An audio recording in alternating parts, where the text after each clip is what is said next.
ఈరోజు మనం తెలుసుకోబోయేది మనం ఇప్పుడు ఏ యుగంలో ఉన్నాము, అసలు యుగాలంటే ఏమిటి? హిందూ ధర్మం ప్రకారం మొత్తం 4 యుగాలున్నాయి. సత్యయుగం లేదా కృతయుగం, త్రేతాయుగం, ద్వాపరయుగం, కలియుగం.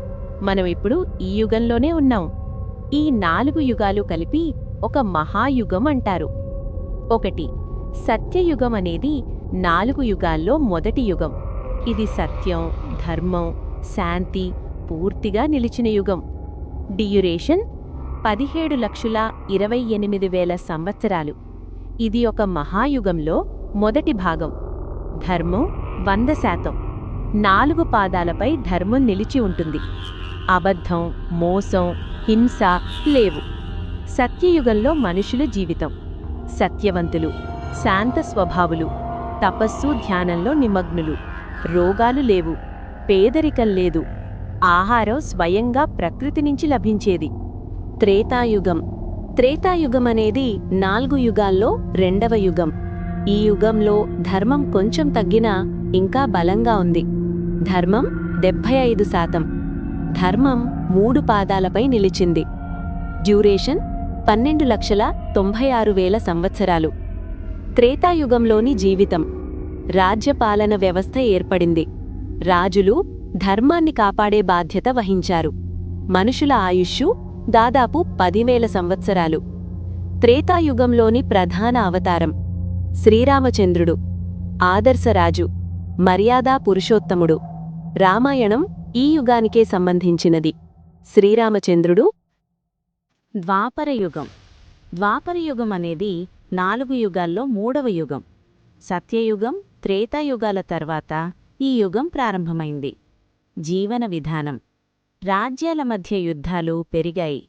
అధికార, అహంకార భావాలు ఎక్కువయ్యాయి. మనుషుల ఆయుష్షు తగ్గి సుమారు 1000 సంవత్సరాలయ్యింది. సత్యం కొంత తగ్గినా ధర్మం పూర్తిగా నశించలేదు. ద్వాపరయుగం కాలం 8,64,000 సంవత్సరాలు. దేవాలయాలు ఏర్పడ్డాయి. విగ్రహ పూజ ప్రారంభమైంది. భక్తిభావం ముఖ్యంగా మారింది. ప్రధాన అవతారం శ్రీకృష్ణుడు ద్వాపరయుగంలో అవతరించాడు. భగవద్గీత ఉపదేశించాడు. మహాభారత యుద్ధం ఈ యుగంలోనే జరిగింది.